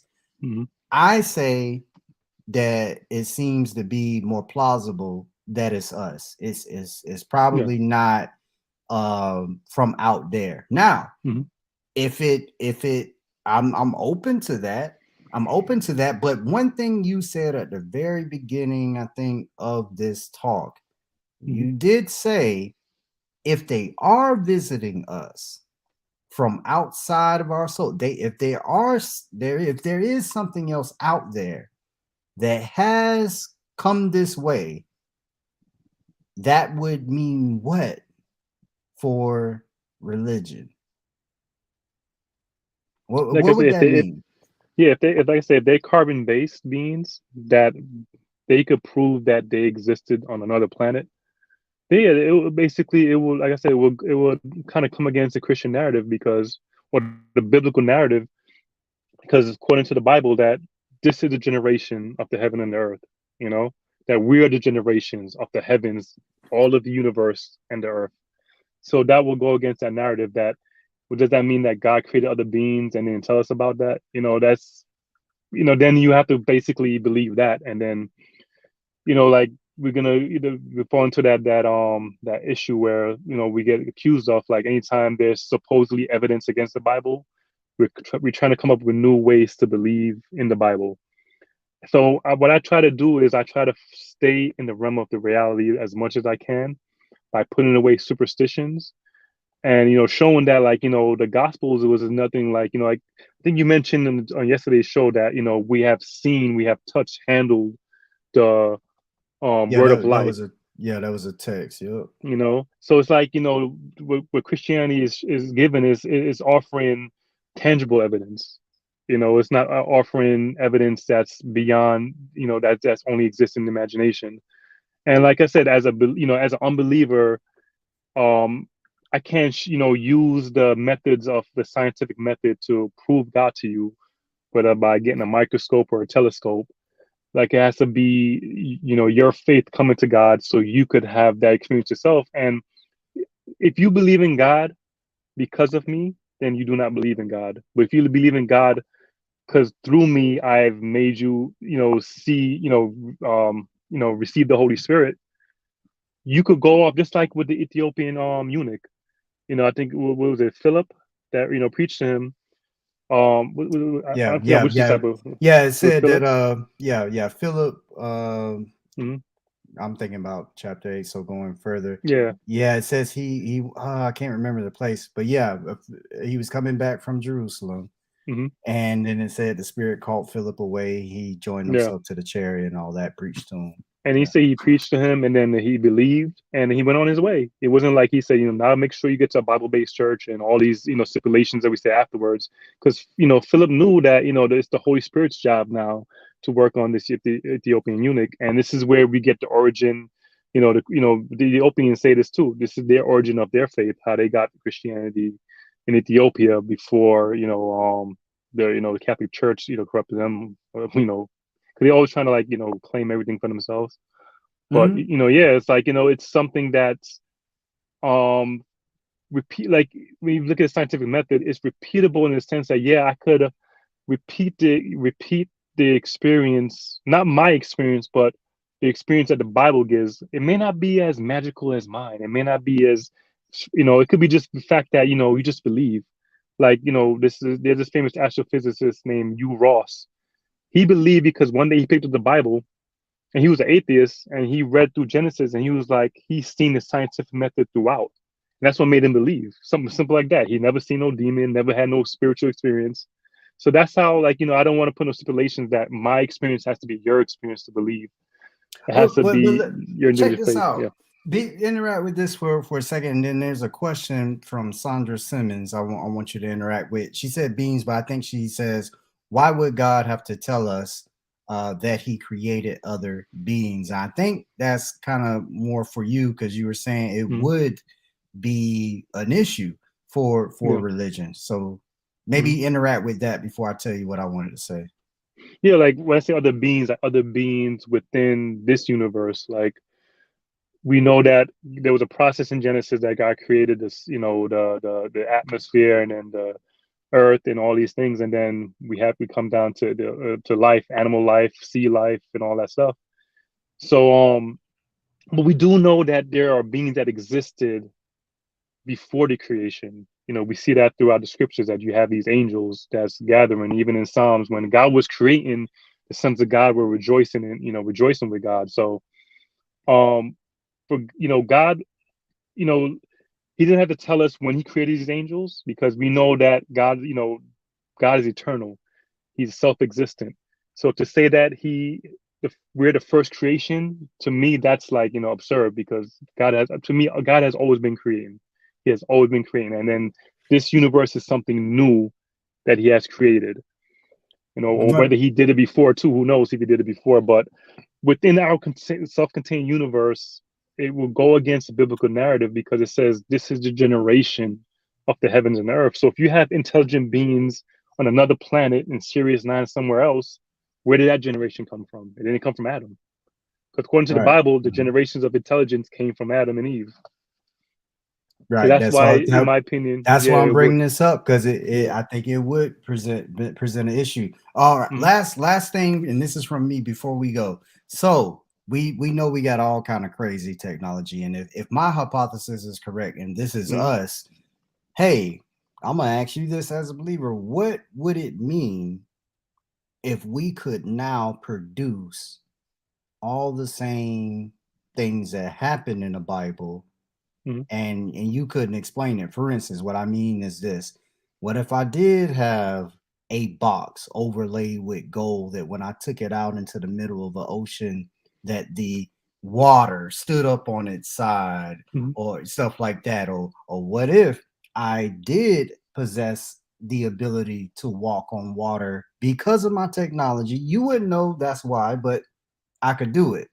I could make blind people. I could do all that, but it was because of a technology. Technology. Mhm. I bring that up for you to interact with it because I told you about the Library of Alexandria and the possibility of all this stuff existing. So I want to say, if an alien technology did exist, or just not even alien, but something that you just yourself could not explain, but it definitely happened, how could you be so sure Mhm. that's not what happened back there in Jesus' day? Or how could you be so sure it was outside of time, space, and matter or force? What if it's just very smart human People. beings in the know and they laughing at us? But I don't think that technology existed back then because most of the technology we have today came with the discovery of the electron. But But you don't but it's know, like if Richie. human beings, I mean, we do kind of know. Like we do But know. We remember see the we got pyramid. artifacts. Remember, Yeah, we don't know. We don't but know how we they did we it. know how we know how to build a pyramid today. We could build a pyramid today. You know what I'm saying? What they don't what boggles them is that how they did it with the resources they have. And but there are some interesting theories that they show that this is how it was possible. Like you have people that dragging these bricks, whatever. But if people were to reproduce these miracles in the Bible, that would make even the Bible even more true. Because one of the things that was funny is like we have talking donkeys and all this stuff in the Bible, but if man was to do it, then this is what they say, because they have these elements in the Bible. This is what makes it a fairy tale. But we have technology now. Man is working on technology. I mentioned this before that we're trying to make we're having technology to make dogs speak to us, you know, based on their verb, their mental patterns and everything. So to me, that will even make more proof of the Bible that if mankind could do it, why is it illogical to assume that the Creator will do it? And that also shows what God thinks about us too. Like God, He created us in His image, so we should be able to do these things too and stuff like that. And I think it was Tuesday's show with I think Neil was on the show. He was talking about the Tower of Babel. Why did God prevent them from being united and stuff? Wait, And I was gonna get off, but since you mm, mentioned her name, boom, wow. there go Neo. Yeah, so she mentioned that the Tower of Babel. So two things about that. They never even started to build the tower. They couldn't even they didn't even finish it. But what that shows is that look at what God's known about man then, and look at mankind now. He knew that if they were to build that tower and have the independence from God, there will be how they are today. If God didn't separate mankind, back then, and separate them in language and thought, the wickedness of mankind you're seeing today that's happening, all this deception, would happen back then. So God knows, look what He said in the narrative. Look at what they start to do. Nothing shall be impossible for them. God highly regards human beings. No matter how much we think God don't regard, He created us in His image, so He knows what we're capable of. Some very, very wicked things. But I'm Okay. gonna give you a scenario. What do you think would happen, right? Say if the tree of life was to suddenly appear somewhere in the desert, in Sudan desert, right? Do you think mankind will be like, oh, finally, we all have the resources to make us live forever. Let's share it equally amongst each other. We know that's not going to happen. We know people are going to fight for that resource, the tree of life, and the master race is going to own that tree of life. So we should be thankful that God, in our state, didn't make us have that resource, because we would have been eternal slaves to a race of eternal beings, to a race of eternal human beings. I would say to that real quick before Neo comes in, wouldn't we have help from God in that case? Why wouldn't He help us? You mean if in our current state? I mean, if you got the evil people trying to swoop in and take your tree of Yeah. life, I mean, he protected it before with a flaming sword and all that good stuff. Yeah. So I'm I just mean, like I saying. said, that's why we don't have the tree of life, because He prevented us from getting it. That's the whole point. But I was just showing, theoretically speaking, based on human nature, what we would do with such a resource. We wouldn't share No, it I feel amongst what you're others. saying. I feel what you're Yeah. saying. Mhm. We have done. Some humans have done some very Wicked interesting things. and wicked things. Neo, Yeah. you in the place. I was about to roll, but Richie mentioned your name. So Neo, if you listening, we brought you in. You are on the broadcast. You got to unmute yourself. All right, can you hear me? Because I got my Bluetooth on. I Is it too bad? I hear you. You good? You good? Okay. All right, cool. I ain't gonna, because I know you're trying to go, and I ain't gonna hold you up. But I mean, Richie, you do say some very interesting things. I think I have a good point on the Tower of Babel because at the end of the day, we know that it's impossible to build a tower to the heavens because there's no oxygen. At the higher you go in the sky, at that elevation, human beings can't even breathe. And from my understanding, back then they didn't have oxygen tanks. They didn't have the Mm-hmm. technologies we do now. So that story was always kind of capped to me because I never understood what was the big deal about building a tower that was impossible to get built with the material that they had then. Now today, that's a different story. But back Mm-hmm. then with sticks and rocks and all that stuff, there was no way they could breathe up there. But then secondly, I don't know if you addressed this because I did tune in the show kind of late. I was real Mm-hmm. busy today. But when the Bible, in the beginning of the Bible, when it says, "Let us make man in our image," who do you think? And I'm not here to challenge you. I just really want to see your Mm-hmm. perspective. Who is the us you think the Bible is referring to? Since it's Mm-hmm. not really clear Yeah. who God was talking to. So I'll give two answers to that because, like I said, it could go either way. It could be the heavenly host that was with him because we know in Psalms that when God was laying the foundation of the earth and it says the sons of God shouted with joy, it could be them, or it could be a reference to the triune nature of God. So that would be my two answers for that. So, But basically, God was never alone when He was creating this universe. mm, yeah, didn't I'm not saying that he was alone, but I Hmm. know that now going back to the Tower of Babel, Hmm. didn't they refer to us again? Like man has become like us.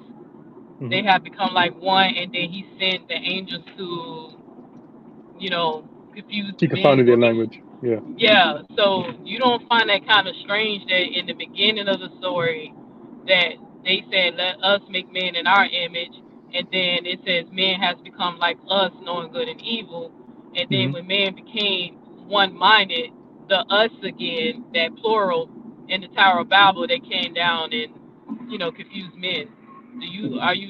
Are you really really 100% convinced that that's one God talking, or could it be a entity of angels or the they that Eli might be referring to? Hmm. When he said, "Let's create man in our likeness and our image, male and female," He created them. In His likeness and His image. And when you look at human beings in comparison to the animal kingdom, we're unique from them. We're in dominion. Um, when I say dominion, like we have the ability to dominate this whole planet. So in that sense, like we have the intelligence of God in the sense of like being able to create things, being able to create communities, build communities and things like that, and create life. Um, and when He said that, He said it to the pre-fall mankind in Genesis. Now, in after the fall, after the flood, now you have God flooded the earth, flooded mankind out. 8 people were saved. So that years now, mankind's rebuilding civilization, and it's like there's this new world order now. This united world order coming together, and their intention was to basically um build so they don't be scattered because they knew now that this God is against them. You know what I'm saying? Because they looked at the history that their race was flooded out. So the wickedness of their heart was that they wanted to be united without God, just how it is today. Like we kind of want to have this new world order where where it's humanitism, where basically it's only us right now. It's unite right and everything. But look at the weakness behind this whole new world order. It's not a new world order where everybody's going to benefit. It's a new world order. It's a new world order where only the elite will benefit. So that's the wickedness that God was trying to prevent back then. Well, He prevented back then. But like I said, it's going to happen, you know. And the focus of all things, when you look at everything, just keep looking at Jerusalem and that temple. When you start seeing they start building that temple, I'm going to tell you that's when things are going to start to get real. Yeah, they already built that temple before and it got destroyed. So I'm not one of those people that be hung up on the prophecy thing. Mm. But I think I feel like people keep overlooking that scripture clearly say, "Let us make man in our image. Like let us. So somebody else besides the Elohim alone participate or something else participated in our creation. So that's what I said. I think people kind of like don't really like read that. It said let us, not I'm gonna make man in our image. It didn't say that. Mhm. So to me, it seems like the Bible makes it clear that that was a panel of creators, Mhm. Elohim, which we know can be used as plural. Mhm. But people keep teaching us that it was only one God that created us. So But I I mean, just like, believe, yeah, like, I see what you're saying too. Like, you look at Revelations, like, we see God always surrounded by a council. He got a 24 council of 24 of individuals. So it's like I said, God is never alone, but he's still the most high. So even if, like, it's possible that angels help in the creation, I don't know, you know what I'm saying? But I don't think it's like, you know, a contradiction that he's the most high still. Yeah, Yahweh is the most high because of other heavenly beings in his court per se. yeah, but these entities have the same ability to do what the Most High does. It can, Let, they can Hmm. create. So that's let all me I was just point. curious. That was not. Oh, Oh, I'm okay. sorry. Go ahead, Eli. No, no, I wanted you to interact with what I was finna say. So the phrase "let us," as best I can tell in the KJV, it's only found in one place, and it Hmm. predates Adam and Eve. It comes in chapter 1. So the "let us make man," to me, that is that first creation. If you want to say that the Bible is a thing, that was that first creation. Because when we get to chapter 2 and verse 4, it says Lord God, which to me indicates it says this in the original, it's Yahweh Elohim. And it seems to me that it's saying one of the Elohim did what everybody considers the creation of mankind, Adam and Eve. But we know in chapter 1 there were other beings made, and that's where it says let us make man, and man is giving every tree in that first example, every tree. But then when you get to chapter 2, they get a little enclosure, and then they get all this stuff. And one of the trees in the enclosure they can't touch. To me, that screams two different creations. And like Neo is saying, in the first one, you have a plurality. And at least I'll go even further to say in the latter one, you have this one of the gods doing Exactly. that. And that kind of coincides with what we read about when y'all go back and read the Enumerated List, you will see how that works, because you have this first kind of a hybrid being, and then one of the brothers didn't like it. He was like, no, we got to do this again. And then he makes this other type of being that can reproduce or can't reproduce. One of them was there. I can't remember which way it go because it's been like 2 years since I read the story, but just want to put that out there for y'all's research. But Neo and Richie, y'all can interact with that before we go. Yeah, I mean, I think it plays into my part where my theory that there is more than one God mentioned in the Old Testament is just with the English translation, and maybe because of the political agenda, what was going on around the time when the Bible was put together and translated, that they wanted a what is called monolithic God, like the Abrahamic faith. So they just combined all these gods and said that it was one.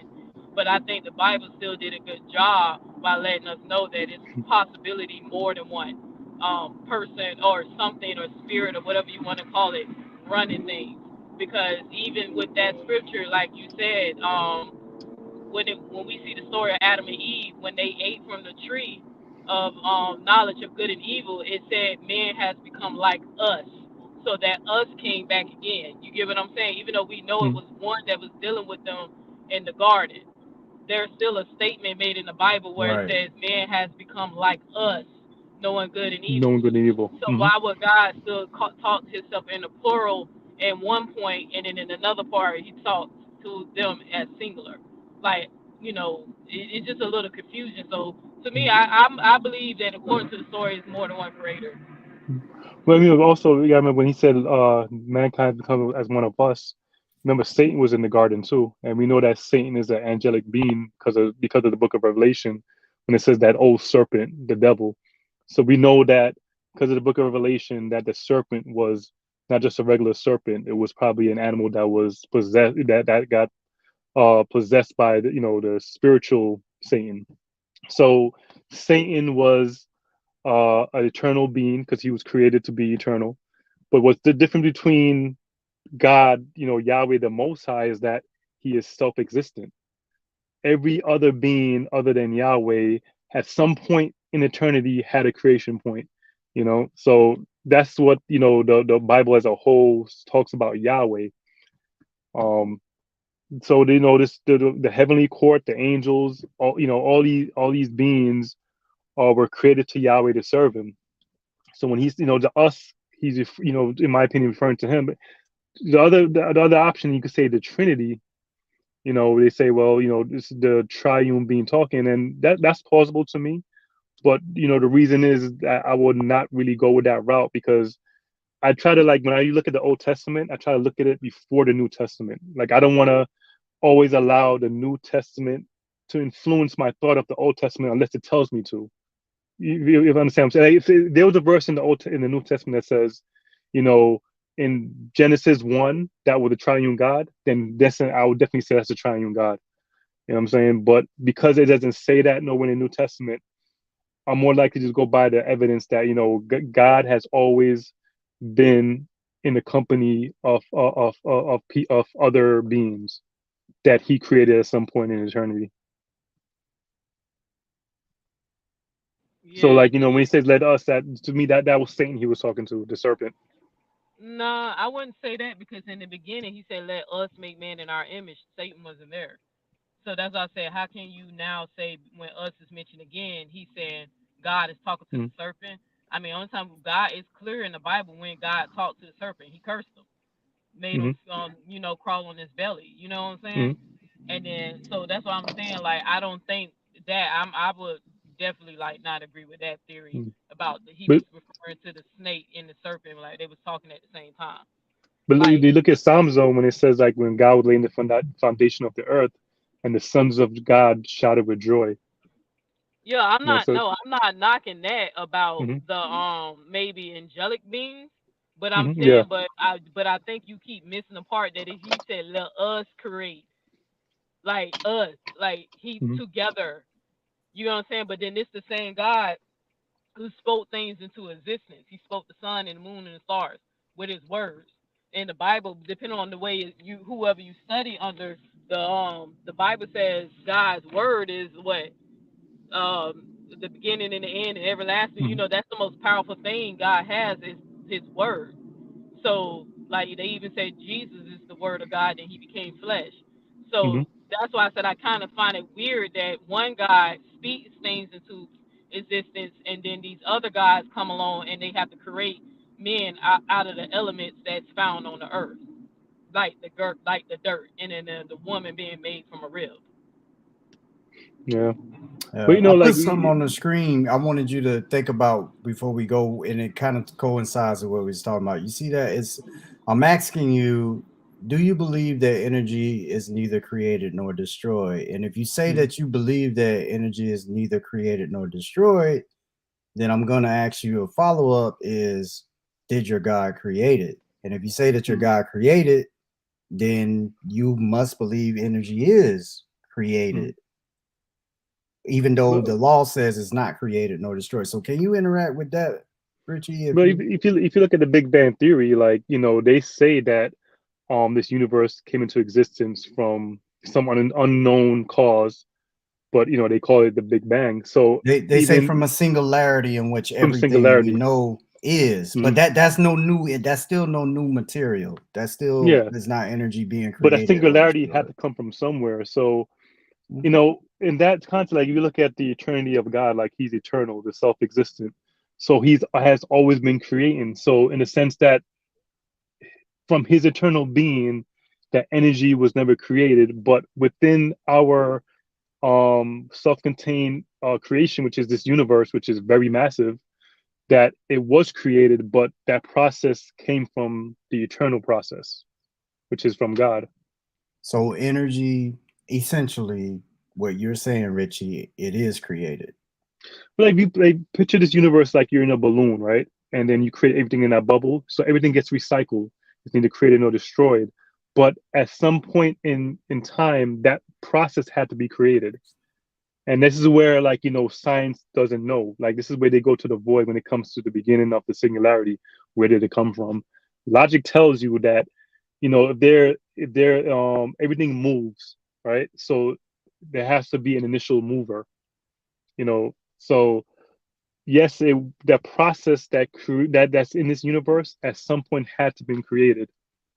But like I said, we can't even prove that scientifically. Hey, all right, Go and ahead, Neil. one when I was a Christian, um, and somebody used to say energy cannot be created or destroyed. I used to tell them that the Bible does kind of hint to us that the energy can be destroyed, and if our souls are energy, the Bible says that don't be afraid of a man, don't be afraid of death, but be afraid of the Mhm. one that can destroy the soul. You get what I'm saying? Yeah, So I used both to always body and tell soul in yeah, hell. It so said. the Bible makes it clear. So when people used to say that, I used to when I was like really like one of the ones I'm like scared of God and tell people like, look, God ain't nothing to play with because the Bible says He can actually destroy the energy. He said He can destroy the body and the soul. So and if you believe soul is energy, then because I feel like that's a theory that mankind made up saying that energy can't be created or destroyed. I really want to see the science behind how do they know that Yeah, me too. I yeah, agree with like you. I definitely want to see that because I mean, it has to come from somewhere. And I'm not Yeah. even a Christian, but I just feel like the source, the force, or whatever whatever's governing the universe, that energy got to come from somewhere or But something. within our universe, though, energy is neither created nor destroyed because everything gets recycled. So that's where that concept comes from. Within our universe, it's neither That it created nor changes destroyed. form. So Yeah, what Richie, basically, what you're yeah. saying is within the system of the universe, things just change form. No new matter, nothing new Yeah, is yeah, coming into yeah. the system. It's just in and out In of the cycles system, and all yeah, that. That's yeah. just That's that's where the what you're law comes saying. from. Yeah, Oh, yeah. I see what you're saying. Mhm, I think we getting into a area for another show or mhm, some higher level physics. By the way, let me just say this right here. I am working with a friend out of Orlando, and I'm doing the best that I can to bring y'all high quality guests. I do have somebody that has at least an undergrad in these areas of physics, so there will be a future show where I'm trying to bring. If you have any individuals that work in this area or with these higher levels of education that can come on and break it down from a believer's perspective or non-believers. I'm willing to talk to either one. Go ahead and get them my contact or tell them to inbox me so we can get it moving. But I wanted to say, Richie, I'm glad you was able to come in tonight, my man, and thanks for closing this Yeah, show enjoyed out. it, man. Yeah, it was a good show. I appreciate it. Neo, thanks for Uh, coming in too. yeah, thank you. Hey, just real quick, Eli, I think I You own a breaking good up show you for breaking you up a little to bit. bring up. Repeat it. You breaking All right, up. can you hear me now? Yeah. Yeah, maybe you should do a show doing the comparative. The dang, what is called that other flood story? When me and you was talking about it, how it's more than one flood story written. That's Yeah, not in the yeah. Bible. Like Uh, Gilgamesh.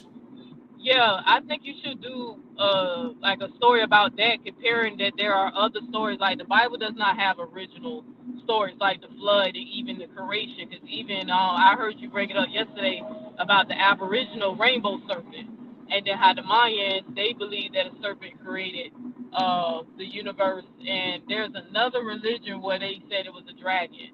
I forgot the name of it, but I find that very unique that they all Mhm. have similar stories about a serpent being the creator. And And they there's the are on theory different that, sides of the earth. Yeah.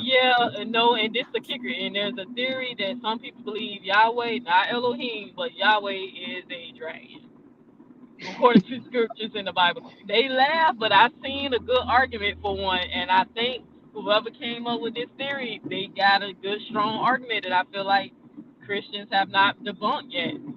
So Mm.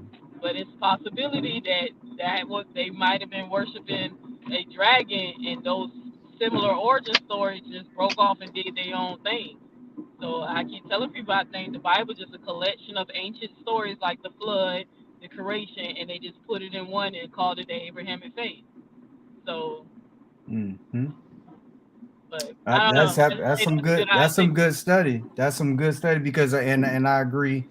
That's something for me to look into. Maybe that'll be coming up this summer sometime. That may be some good stuff. If I get y'all on here to talk about it. I And I look send you so the and video. No, I'm gonna send you the video so you can see for yourself, and then you're gonna be like, Yeah, okay, shoot I me see that. it. Shoot Yeah, me I'm that gonna because send I it, but hadn't heard that I one yet. sent it to Eugene, and it was enough for him to want to do a conversation about it. So, but I send it to you. But it's a strong argument, Eli. It's a strong. I'm Sent, not saying he's dragging, but it's a strong argument that he might have been. No, you make sense because I don't know if y'all remember. There's a scholar by the name of Michael Heiser, and I was following him when I was in religion. Michael is dead now, but he made the case that this serpent and all of that, the Hebrew translation of the word nakash, also had to do with something called the shining ones, and these shining ones would have been kind of like some individuals that were reptilian in nature or dragon like in nature. And he makes a good case for that in the council. Y'all, everything y'all been talking about for like the last 10 minutes is Michael Heiser's area. So definitely I have that knowledge on it. But Neo, I'm interested in that video. I need you to send me that. That sounds interesting. Okay, y'all both muted, so I guess I'm y'all going telling me out, but y'all have a good. good Oh, one. okay. All right, Neo, take care. Richie, last words, yeah, my man. bro. Yeah, man. Look forward to the Exodus show when you're ready for that. Oh yeah, the stuff. We Yeah. gonna get on it this summer. Yeah, work been getting on me, man. But it's toward the end of the year with these kids. But hey, thank y'all for coming in. Peace out to everybody. Y'all know how we do. We gonna ride on out with talk to God. Peace. See God in anything, your reflection.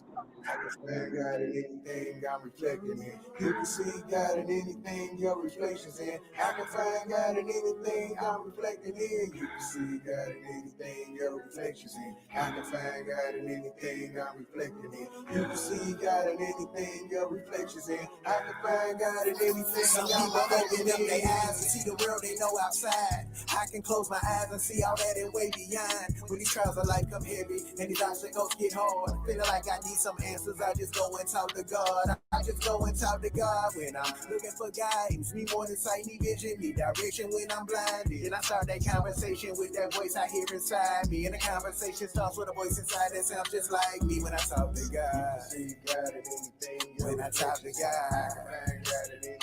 When I talk to God. See God in anything. When I talk to God.